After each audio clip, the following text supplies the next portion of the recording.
आप सभी का एक बार फिर से आज के इस वीडियो में आप लोगों के लिए मैं लेके आया हूं कि आप लोगों को सरकारी कितनी प्रकार की छुट्टियां मिलती हैं। इस वीडियो में मैं आपको आधिकारिक रूप से जो आप लोगों के लिए छुट्टियां आवंटित की गई है तमाम बीपीएससी द्वारा जो भी चयनित शिक्षक हैं उनके लिए, वो 4 अनुसूची में आपके सामने में रख रहा हूँ।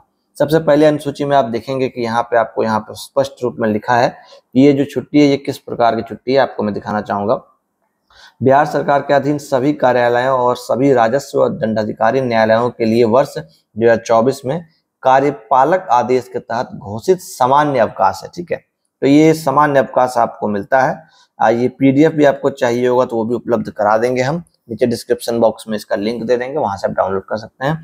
टेलीग्राम चैनल उसमें भी इसे डाल दिया जाएगा। ठीक है, तो फिलहाल आप पहले समझ लीजिए चीजों को। ये पूरी छुट्टी है, आप इसको देख सकते हैं। जो जो डेट में जो जो छुट्टियां दी गई वो छुट्टी आपको मिलेगा। ठीक है, अब यहाँ पे कुछ टिप्पणी दी गई है अपने चांद का दृष्टिगोचर होने के अनुसार मुस्लिम त्योहारों का अवकाश में थोड़ा बहुत परिवर्तन हो सकता है। ठीक है, पहला, राज्य सरकार के अधीन सचिवालय विभागों एवं निदेशालय में 5 दिवसीय कार्य सप्ताह प्रणाली पूर्वोत्तर लागू रहेगी। ठीक है, कहाँ रहेगी?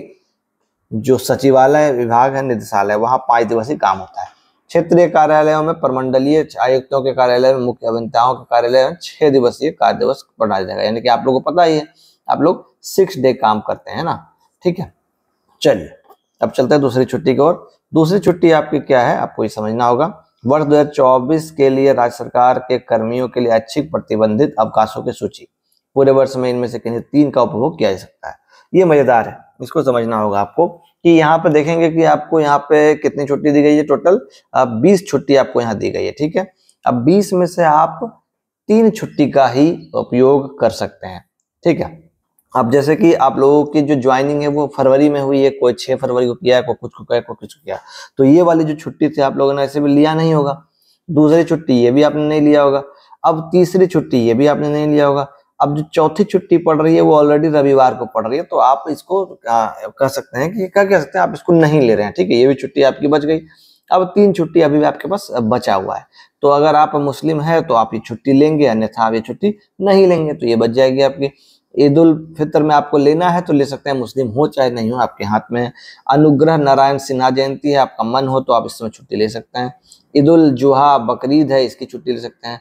मुहर्रम है, उसी प्रकार से आपको आप यहाँ देखेंगे कि अंतिम श्रावणी सोमवार है। रक्षाबंधन है, रक्षाबंधन को भी आप देखेंगे इसी में रखा गया है। ठीक है, तो आप हो सकता है जितने भी हिंदू बीपीएससी टीचर्स हैं और जिनको इस छुट्टी की आवश्यकता है वो ये छुट्टी लेंगे।